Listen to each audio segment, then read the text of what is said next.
Hello, sir. Can you Hello, hear me? hello, hello. Hello. I think this is this was a fantastic season of Doctor Who, and even though we flew through that thing, Mm-hmm. flew through that beast, I love that we are here. Um, and well, hello, Jay Tandon from the UK. Hello, Hello, mate. hello. Hello. Yeah, I'm glad that we're here and we get to talk about it because I think that the one thing that was really great about this season was that there were a lot of really strong themes, Mm-hmm. um, and things that really made me think about some of our deep dives. I mean, not that they were not any easier in earlier seasons, but I think this season was really a bang up season for Matt Yeah. Smith. How you feeling, sir? Yeah, I mean it's solid. It's all about the feels, right? That's why we come here. You come to see the magic of being moved. It's all about the emotions.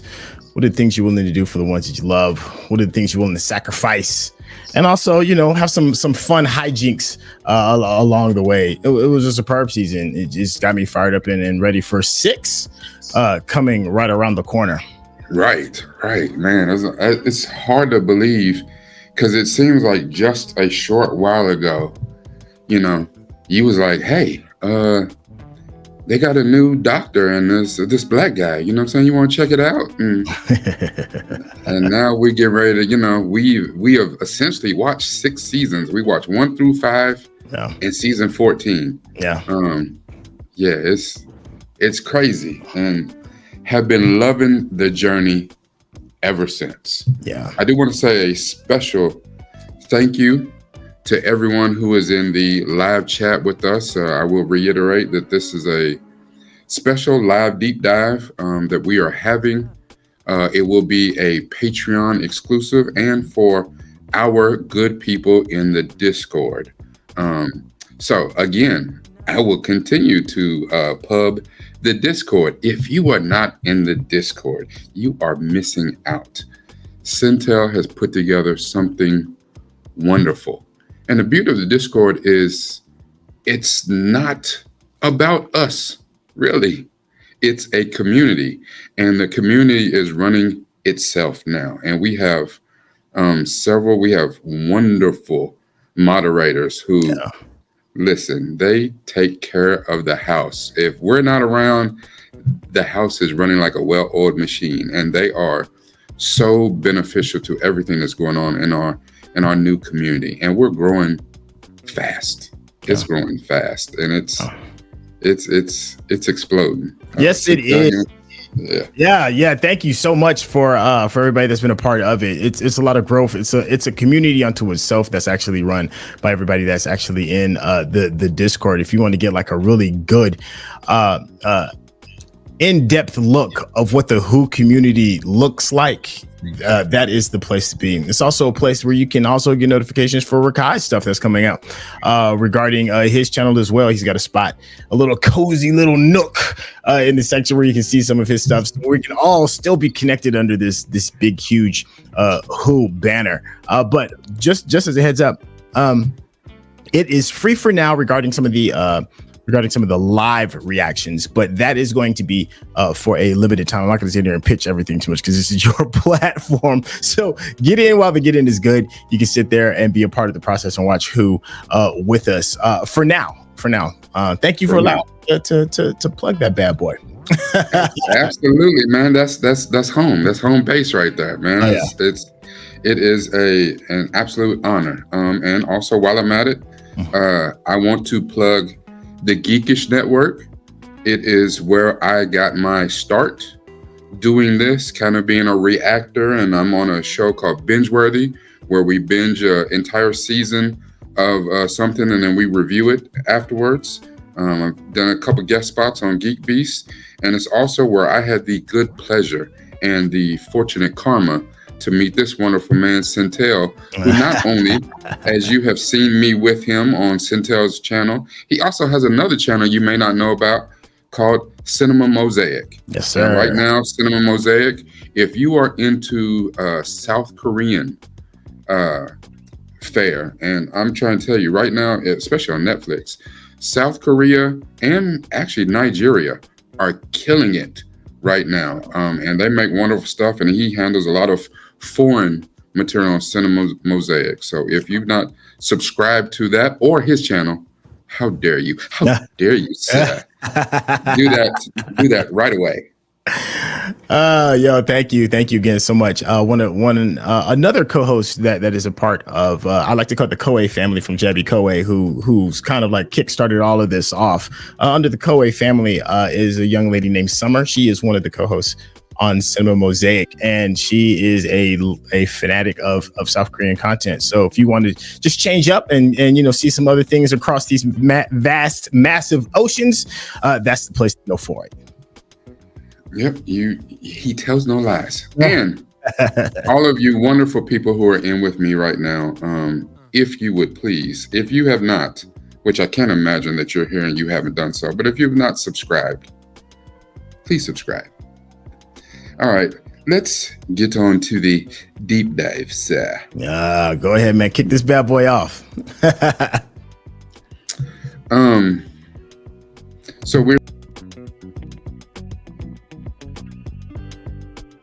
So we're talking about season 5, episode 13, The Big Bang. Mm-hmm. And the theme that it made me think about was remembrance. The whole thing about Rory coming back and doing what he did and being the centurion that guarded the Pandorica for 2,000 years. The doctor and the sacrifice that he was willing to make at the end of this made me think about legacy and remembrance. Specific, I don't know why it popped into my mind. Made me think of that movie Coco. Oh, I love that movie. Woo, boy! Hey, yeah. You even just said the name Coco, and my heart fluttered just a little bit, just a teeny tiny bit. Yeah, and I know. Here's the thing: and Coco is not a Disney property, not a Pixar property, but it is a very strong animated property. And the little boy in Coco, he ends up because it's part of Mexican tradition to honor the dead on Dia de los Muertos, Day of the Dead. And it's allegedly when the veil between the living and the dead is the thinnest. And as long as you remember those who have passed on before you, your ancestors, then they will always be a part of the living in some way. It's like their soul, their spirit continues to live on as long as someone remembers them. And that's why families on this day make such a big deal. You honor the dead that came before you, the ones that you know, and even the ones that you don't know. So they have like huge shrines or, places where they remember, and they have pictures of all the people who have passed on within their family. And I think that's a beautiful idea. My grandmother, bless her heart, she was born in 1920. She passed September 2022. She made it to the ripe old age of 102. Oh, that's incredible. Woo. Yeah. And, sometimes you think about it, it's like, oh, I would like to be a vampire. I would like to live forever. I don't know. In my short years on this earth, I've seen a lot, and and I guess maybe it seems like it would be great if you had plenty of wealth or whatever, but just to go through the struggle for that long. My grandmother, she was a wealth of knowledge. She's known and she's seen so much over the years. Funny story about my grandmother. When she was late 80s, maybe around 90, okay, that black girl magic was working. Listen, she looked like she was about 60. She did not look, and I don't know, maybe some in our family have the good fortune of, that black don't crack, and we look a lot younger than what our years would have us. But she was going over to my aunt's house, and one day there was a dog that came out of nowhere. I think it was a neighbor's dog. I'm not sure, but it was highly aggressive, and it chased my grandmother. Now she's like 89, 90, chased her. She jumped over the fence like she was, you know what I'm saying, stealing cars in the hood. She jumped over the fence, you know, with the two hands and both legs Oh over to the side. Yeah, yeah. she jumped over the fence, but the fence caught the bottom of her pants leg, and she fell on the other side and injured herself pretty bad. Okay. To the point where she hurt her hip, and they had to do like a hip surgery. I don't know if it was replaced, but they had to do hip surgery. And I'm telling you, when they did the surgery, when they cut my grandmother open, all the black girl magic spilled out into the world. And it is almost like whatever she had bottled up inside of her, she aged within the next year. She looked every bit of 91 instead of looking 60. She aged years overnight.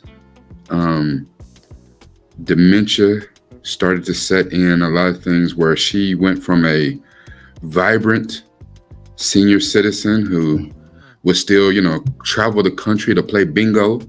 That was her thing. She'd go to, you know, Vegas and North Carolina, you know, all these places to play bingo, to the point where she never left her room. And she basically reverted back to an infant, where now she needed help to do every single thing.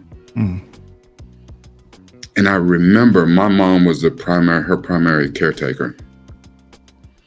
And my mom kind of gave up what there was of her life to take care of my grandmother. Okay.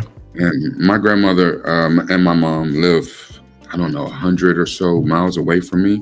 Okay. And I just remember, you know, I didn't see my mother, you know, with life be lifing. So I didn't see my mother, I didn't see my grandmother as much as I wanted to, but I knew that once my grandmother started to get ill, I needed to make my way up there and see both of them as much as possible. Right. And it's hard, you know, with a family. And then I was going through my own personal trials and tribulations. And I tried to make sure that my kids started to spend more time with the grandmother and be around her and hopefully glean some of that knowledge from her. And I remember when she passed, I absolutely hate funerals and wakes. Can't stand them. But I remember when she passed, a wave of sadness hit me. And not because, I mean, she lived a long life. You know, it's different. It's not like you feel sad for, you know, a little kid who's barely gotten a chance to live. She lived a long time. But I was sad because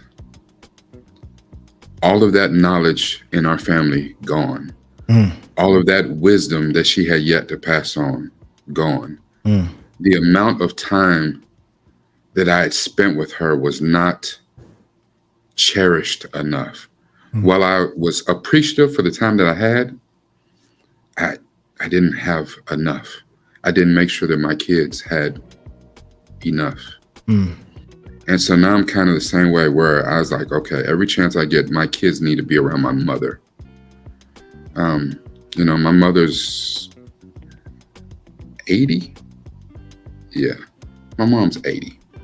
So I was like, you know, I'm not saying she's going to last another 20 plus like her mother, but you never know. You know, none of us are guaranteed tomorrow. You're not guaranteed the rest of today. So I've always felt this whole thing about cherishing those, you know, and we said it in our deep dive last week. We're talking about giving flowers to those that you can. I never really was that kind of person, but I am now more so ever that I don't hold a grudge. If I'm mad at you, if I got beef with you, listen, we gonna put it on the grill and we gonna chew it up. And if that can't be done, then I may have to walk away from you. Life is too short for me to be consumed with some anger, some problem with you. I cannot do it. I have living to do, and I have to present the best me possible for my kids. I struggle with depression, and I just don't have time to add more problems to my mix. And that's why the movie Coco really spoke to me, because he didn't even realize in him fighting for his own legacy and his own, his own path away from the family, he realized that family was more important than anything, where he was trying to get away from his family and carve his own path. Mm-hmm. He realized in his trip to the other side that family was everything. And the things that you would do, not for your own to be remembered, but the things that you would do for family are everything. And that kind of spoke to me in this particular episode of Doctor Who. We've seen him go out on a limb, ready to sacrifice himself for his companions, ready to sacrifice himself for the Earth and the universe, time and time again. But this one hit a little bit different for me this time. Okay. So let's jump real quickly. I don't want to belabor this. I want to do this real quickly. So our recap, and please help me with the recap, because it's always, I get here and my mind starts to blank out. I'm seasoned. I'm vintage after this.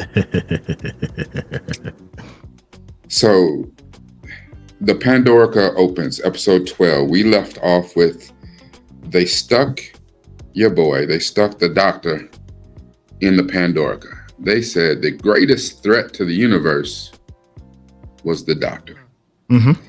And that was deep, because the doctor's been in some predicaments before, but it's like this time it's like, oh, how he gonna get out of this? And I thought it was quite interesting. So we had the part where they're running around the museum, and then they see the figure, and they see like the doctor, but it's another doctor. I don't know. The way they're playing with time with this particular two-parter was extremely interesting.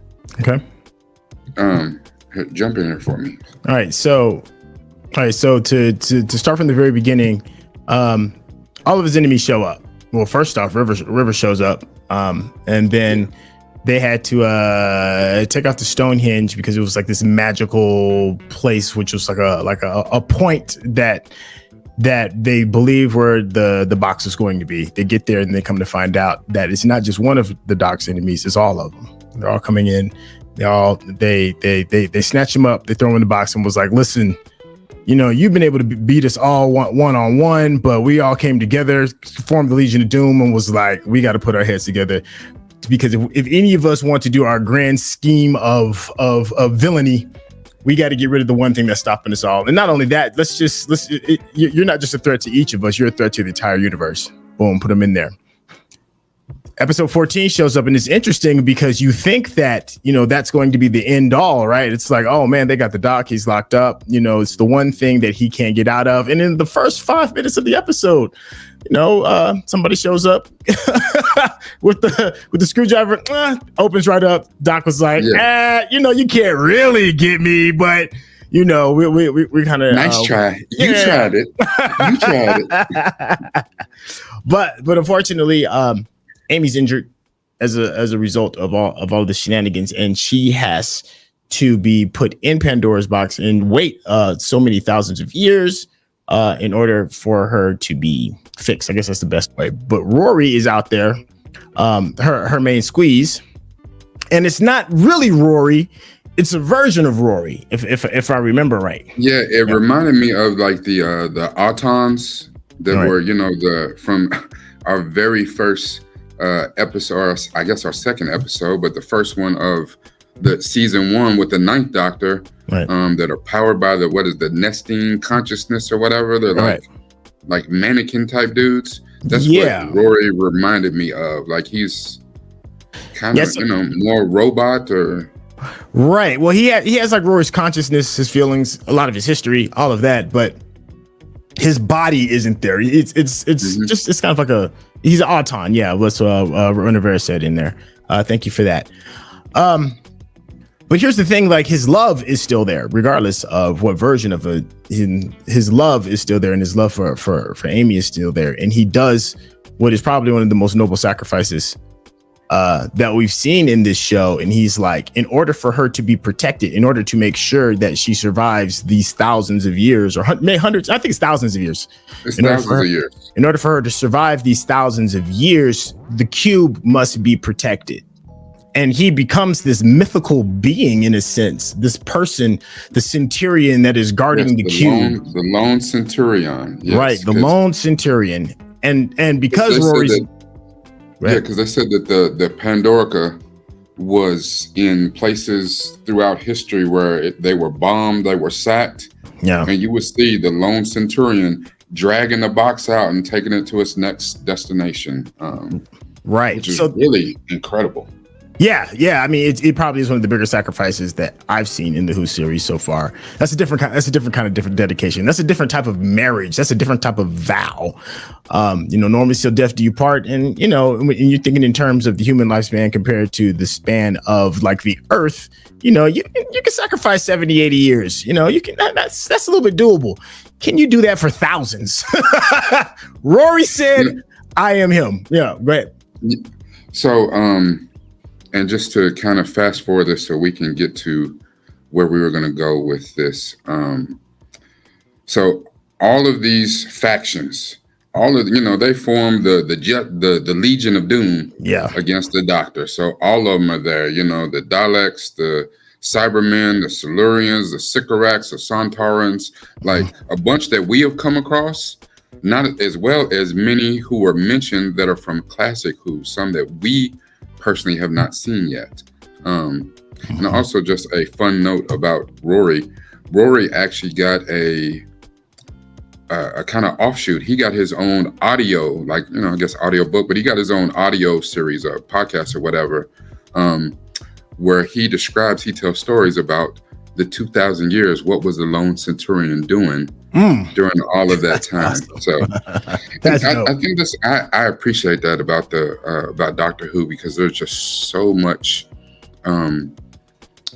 material out there for you if you really want to get into it. I am a huge Star Wars stan, and it's kind of the same thing, but at the same point, blessed be the Father. My little fandom is so toxic right now. It's crazy. So this is actually a wonderful thing to be into Doctor Who, because it reminds me a little bit more of Star Trek in that way. However, the Doctor is trying to figure out a way to defeat these foes, because at this point, everything is going to go. Like the silence is coming. Like you see everything kind of disintegrating or whatever. It reminds me, it's almost like Thanos snapped his finger and you just see stuff disintegrating. You see a Dalek, you see a Cyberman go down. But not only that, the silence is, you see, if you look up in the sky, like their stars start to disappear to the point where the sky is almost completely bare. And the Doctor comes up with the way to restart the universe. The problem is that, and it's kind of one of those things, the TARDIS, because the TARDIS is a living being, or it has its own consciousness, the TARDIS knows what must be done. And we've had the hints this entire season, but of course you never really knew what it was hinting at. We saw the pictures that even Van Gogh painted a picture of the TARDIS exploding. Yep. So the Doctor's like, yeah, I got to, sacrifice myself. I'm going to drive the Pandorica up there, to the TARDIS, where it's at, and we're going to blow this thing up. And hopefully, theoretically, it'll start everything over. A new Big Bang. The new Big Bang. Right. So in theory, that is supposed to bring, everything back. It'll everything that has been disappeared will be whole again. Right. Yeah. Which is an interesting theory. Just anyway, that's an interesting thought. Anything else you want to say about the recap before we move forward? No, I mean, it's outside of like I was going on and on about Rory's sacrifice, but the doctor's sacrifice in order to, fly the Pandorica into the star, into the sun, in order to reboot everything. It's once again, it's another one of those, the Tardis is sacrificing itself because it's conscious. The doctor sacrificing itself because he knows he's the only one that's capable of doing that. And then we talked about Rory's sacrifice as well, to sacrifice time. That's such an invaluable gift. But go ahead. I think that's all I have to say regarding those big key points. Okay. Again, thank you to everyone who is in the chat with us right now. And I know we're not putting up many things, some of your comments that come across. Just trying to stay focused. I want to be a little bit more focused as we do this time. Yeah. The Big Bang too. Yes. Yeah. I love my quotes, and I do have a couple for today. Okay. When someone you love becomes a memory, the memory becomes a treasure. And that again brings us back to Coco, but it's not only the thought of, like, when I was talking about my grandmother, the thought of Rory, we experienced with Amy. She went through a whole thing where Rory went into the light and she forgot all about Rory. And the doctor, for whatever reason, he kept trying to remind her about Rory. Don't forget about him. And sometimes think about the smallest aspects, because sometimes it's the small things. It's not the large, sweeping, grand gestures. It's the small things that you miss. When you're dealing with a time traveler, of course, and listen, this is right here. And what's that? Rana Rivera says a memory is super important in who? And it absolutely is.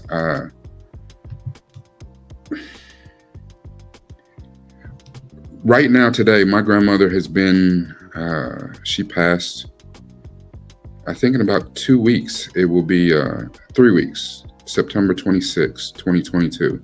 It'll be 2 years exactly. And I don't forget about her. As a matter of fact, today I was trying to clean off my hard drive and I was going through the pictures and I saw some pictures. I was like, oop, not these. All the pictures have my grandmother. And nope, those can't go anywhere. This is important, not only just for memory's sake, but that you leave a legacy. Like, it would be nice if we did something in our lifetime is like, hey, they're going to put my name on this school building. They're going to put my name on this library. They're going to put my name on this hospital. But what does that really mean?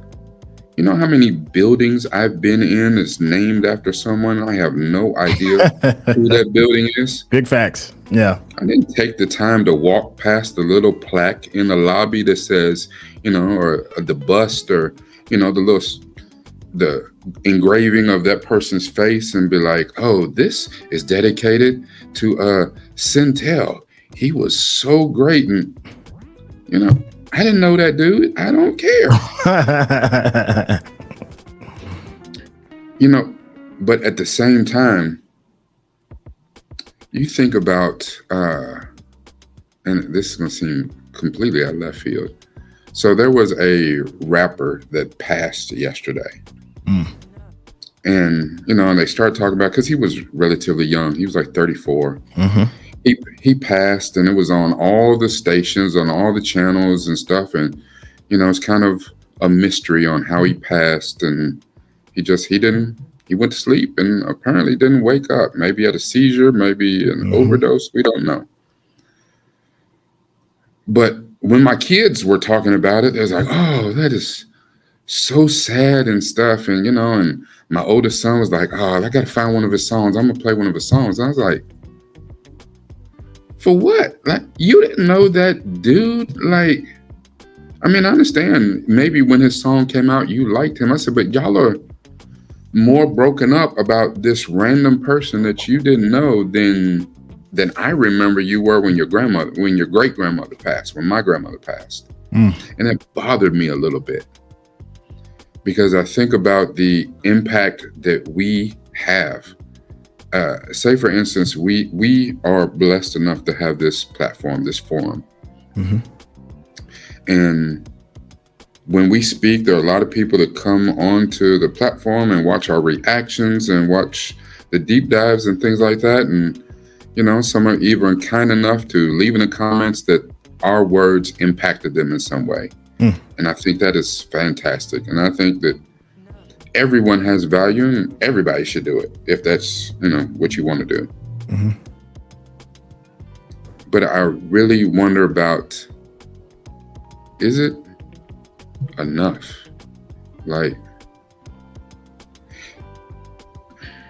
while I absolutely enjoy this platform and enjoy this time getting to do these things with you, is it enough? If something were to happen to me, then, okay, I don't drop any more videos, but life's going to keep lifing, life's going to go on.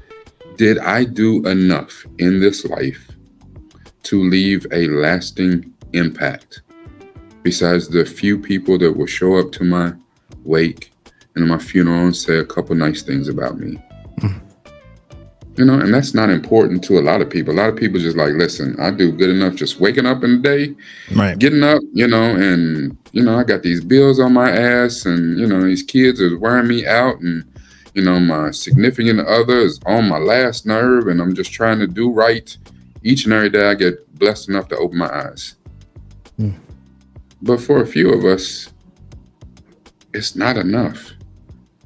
And I wonder that maybe I need to get more on Mike Grizzly and just handle things a little bit differently. Maybe I've been a little too laissez-faire with life in general. I don't know. Your thoughts, sir? I don't know, man. The older I get, the more I think about legacy. It ebbs and flows. And on one side, I have a son, and I do want to leave a legacy so that he can become a good man. But then I also think about, in Doctor Who terms, about the craziness and the size and the sheer vastness of the universe in itself and time itself. It humbles me, and it humbles me in a space because I hold on to leaving this lasting imprint when all things eventually will change. All things become dust. All things, move forward. So it's like I'm breaking my brain and I'm breaking myself over leaving this thing that will be fleeting in the grand scheme of time. So for me, it humbles me to the point. So I was like, well, does it really matter? I think the thing that matters most is the moment and what you can do while you're still here and what you can appreciate in the moment right now with the time that you have. I think a lot of us get trapped in the past. A lot of us get trapped in the future. Very few of us are actually here, in the present. And although legacy is very important, one of my favorite quotes is, anytime an elder dies, it's like a library burning to the ground, because all of that stuff is lost and gone to time. But I think that's the natural order of things. Not everything is supposed to have this permanence, this unshakable permanence. It's okay for things to pass. It's okay for things to move on, for people to move on. But what is important is, what are you going to do now? So instead of me focusing so much on like this legacy that I'm trying to build to pass on to my son, I try to focus more on, what can me and this little guy do today? Can I show up and be there today? Can I show the example of what it means to be a good man today? And then let the cards fall where they may regarding the legacy. But that's just my personal view. I know other people have a whole lot stronger hold onto what leaving legacy is, and leaving statues and leaving quotes left in stone. But for me, all of that is going to be dust. The pyramids will be dust one day. The continents are going to shift, change, fall in on each other's oceans will change. All of this, all of it, none of it is going to be lasting. So to me, it's a bit of a comfort to know that regardless of what you do, the flow of time will erase everything. So enjoy the moment. You know, again, with the quotes, although it's difficult today to see beyond the sorrow, may looking back in memory help you comfort your tomorrow. Mm. When I look back on my grandmother and the life that she lived and what the legacy she left to us, her children, her grandchildren, her great grandchildren, my heart is full. Mm. And for her, that was something that she never thought about. She never thought about her legacy. She lived her life as a good woman, and she tried to do the best by her kids and her grandkids as she could. I think for me, it's just a little bit different because I remember having so much ambition. Mm. And I also remember at some point in there, through failed relationships and just, workplace troubles or what have you, that ambition turned to depression. Mm. And I feel that if I was a young man, maybe this wouldn't be so much of an issue for me. But I think as I've gotten more vintage, I think that I feel like I missed out on some time. Mm. And if I missed out on some time, and it's not a regret, I had to go through what I had to go through to get to where I'm at. Mm-hmm. And the one thing about being present, being in the moment, is I may not be where I want to be, Mm-hmm. but at least I'm removed the scales from my eyes and I know that I'm on my way to where I'm trying to go. Okay. So, where I'm at today, the struggle bus, Mm-hmm. I know it's temporary. I wish it would go on and hurry up and end, park that shit and let me get onto the nice bus, the luxury bus. But today I'm on the struggle bus. But I also at the same time feel like I have to make up for lost time. I have wasted valuable years being more beneficial to my kids. I wasted valuable years on, probably one of the reasons why I'm now divorced, among other reasons. I wasted valuable years in my career and time, as we learn with this series, with time is something that you can't get back. Once it happens, it happens. And I don't have a Tardis. I can't go back in time and fix shit. Mm. All I can do is do the best to fix me right now, Mm-hmm. and put the best me product out here that's available to, ensure that I make a better future. So, yeah. How did you feel regarding about the importance of memory? Memory is such a very important thing in who somebody in the comments had just said something as well. And then in terms of Amy and her losing memory, she lost the memory of her entire family. She lost the memory of a beloved one. She lost the memory of the doctor.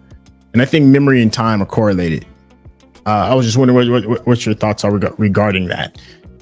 Is memory a gift? Is it a curse? Is it something that's overappreciated, underappreciated? One of the most wonderful things that you've just done was that segue. That, and y'all don't even know, that wasn't even planned. That happened. The one thing that really made this one of the strongest two-parters and one of the strongest finales we've seen thus far, mm-hmm. was the ending. As Amy sat at her wedding to Rory, she knew something was missing. And it says a lot about memory. My grandmother used to say to me all the time, I would say, I said, "Grandmama, how you doing?" And she's like, "Oh, baby, I'm okay. Except for I seem to be having a lot of senior moments." And her senior moments were she said she couldn't remember stuff. Mm. And I was like, "Well, Grandmama, I'm doing okay too. And if you having senior moments, I must be having junior moments because I can't remember shit either. And different from my grandmom, she couldn't remember. Like, you could even tell her, try to remind her of an event. She just couldn't. She said, "Oh, okay, that was great. Yeah." She don't remember. With me, my memory can be jogged. So you'll say something, I'll be like, "Oh, yeah. Like, I'll remember. You'll jog my memory. And I think that is the saddest thing. Like, even when you think about leaving this mortal coil, the scariest thing about crossing over, will I remember me? Will I remember those who meant something to me if I have a lady at that time? My kids are the most important things to me in the world. Will I remember them? You know, will I remember all the things that at this point in my life that I deem important? That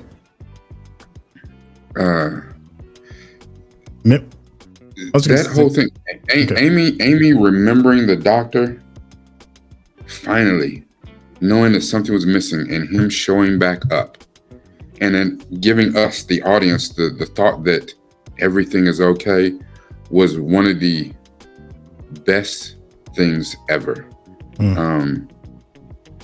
Because it does show you how much memory, not just legacy, but how much memory means to us. Kind of like the whole thing with Coco, where you found out that family, and not just the family you're born to, but sometimes your found family, the family that you create, is everything. Is absolutely everything. And someone in the chat just put that hold on, I'm gonna drop this in here. Not only for the finale, but it needs to be shouted out. And I don't know if this man won any Emmys, but he absolutely should have. Murray Gold, his music this entire season has been so on point. And it's one of those things, I hate that we're looking back at it. And I guess, I really, it would have been nice to have watched it at the time when it was current. Just because, and I don't know, maybe it's one of those things, looking back at it now, again, memory comes into it, that legacy that Doctor Who has laid out for the past 60 plus years for all of us. But also to have another type of appreciation for it. When you think about composers, there's several composers out there. When you get past the classical composers, your Beethovens, your Mozarts and all that, you think about, probably the first one that comes to mind is John Williams. John Williams, Danny Star Elfman, Wars fame, Danny Elfman. There's a number of composers out there who are thought of in very high regards. Murray Gold should be among them because it's not easy to use music to denote a mood.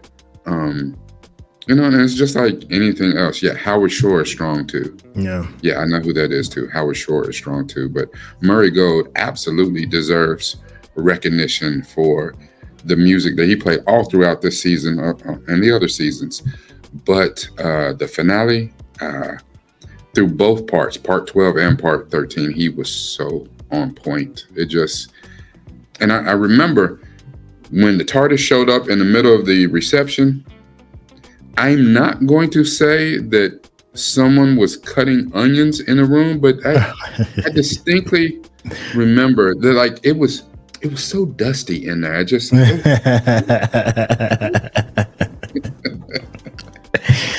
Yeah, score is always the heartbeat and the soul, man, of these projects. Everything feels a lot. There was this great meme that was going around. It was a scene from the Bruce Lee film with him and Chuck Norris, Enter the Dragon. Yes. And if you've seen the original, this is pivotal scene where Bruce Lee has this standoff when he's about to fight Chuck Norris, and the tension is crazy and it's slow, and Chuck Norris is taking off his gi and letting the taco meat out, and he's getting ready to fight and everything, and they have this crazy eye contact, and the score is crazy because you think it's about to jump off. but then somebody memed it and changed the score and changed it into like one of those brown chicka wow wow kind of moments. And in that same moment, and you see Chuck Norris, he's like taking off his gi and his taco meat's busted out, but it looks like he's about to give it to Bruce Lee. And they have, instead of the look being like I'm about to bust your ass, it's like a knowing look like we about to get down, right? It still looked like I'm about to bust your ass. Yeah, exactly. That took on a whole different meaning. It's the exact same scene, but the score alone changed everything about how that scene in that moment went down, and that's why score is so important. I do want to say thank you to everyone who has shown up for this deep dive today. I kind of enjoy doing these deep dives. Like most of the time, I do my deep dives lonesome, and when it pops in my head and when I feel like recording, I'll record a deep dive, and then it'll take me a while to edit it, and then we off to the races. Right. And I've been fortunate a few times that I've got to do those duo with Centel and I, but this doing it live, having people in the chat replying and adding further things in there right now is just amazing, and I can't thank you enough.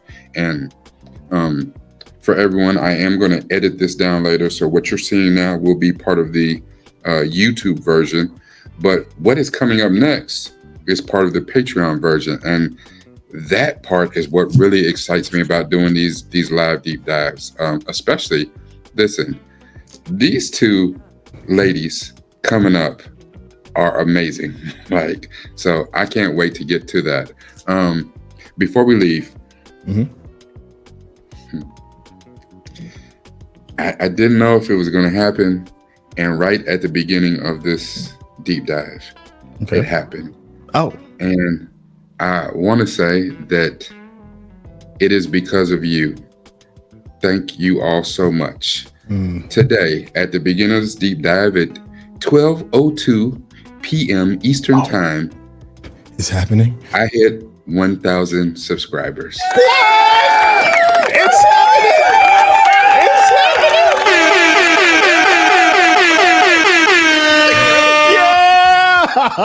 Yeah, that's what I'm talking about. Hey, that's my dog. Yeah. Welcome. My man got behind the number now. Welcome to the KPI. Yes, I hit 4 figures. I can't. That's what I'm talking about. It's crazy to think that I re-engaged and started this page March 28th, 2024. And a few short months later, I'm at 1,000 subscribers. I went from basically 0 to 1,000 in a few months. And it is because of you, and most of all, because of my brother right here, Centel. I cannot thank you enough, sir. Brother, hey man, I'm just proud of you, man. I am proud of you. This is a great feeling. Bask in it. We just got done talking about moments. What is a moment right here? You hope you got your eyes and ears wide open. Record all of it, man, in your brain. Let it get in your bones, man. With this good feeling, man. No, my eyes are not leaking at all. Stop it. Oh, that's what I'm talking about. Yeah. I love it. Yeah. And that's the thing, like me and Centel talked about this before, and we've talked about the coaching tree. And, like in sports, a coach has a legacy, and you come from a legacy. So when you learn correctly and you're taught correctly, you get to go on and become your own coach and lead other men or women or what have you, children. I owe my legacy, my coaching tree to my brother Centel and my brother Chuck. And then he talked about often how he owed to Chuck and to Jabby Koe. And I don't know Jabby, but I feel like I know Jabby. And I am fortunate enough to be part of his coaching tree. And he's got other branches on that tree as well that are doing amazing things. But we will continue to keep putting out great content, and this is just the first milestone. Now we got a few other things to get cracking. My brother, I remember when I first started with you where we were, and I remember when we celebrated 50,000, like it was a big deal. And you are very close to hitting 60,000. Like, dude, yeah, right around the corner. yeah, and we're getting ready to kind of step it up to the next level so that my brother over here can get that get one of those little YouTube plaques on the background in that background back there. Get that 100K. And then now 1,000. So now now I'm trying to get to 10. So let's first of many dollars you about to kick down, my guy. It only gets better. Yeah. And it starts moving faster too, man. Yeah, just enjoy it. Smell the hell out of these roses, man. Smell these roses. This is actually interesting. So I got to address it before we go into our next part. So does my name have anything to do with the Lion from the Wiz? No, that's actually a Fleetwood Coupe de Ville. Listen, all right. Compare me to a slab. Compare me to the caddy. I get it. That's right. A luxury big body mobile. I'll do it.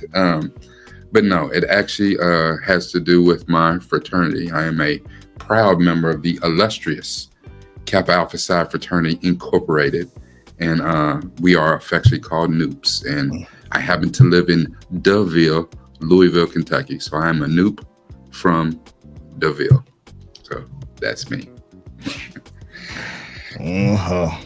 All right. So just so we can close this out, and actually, Sophie, that is a great idea. So yes, we're gonna talk about that. Later. But as always, it's got to be about this, and even more than that, it's got to have this in it too. Again, thank you, Chef. Thank you, Chef.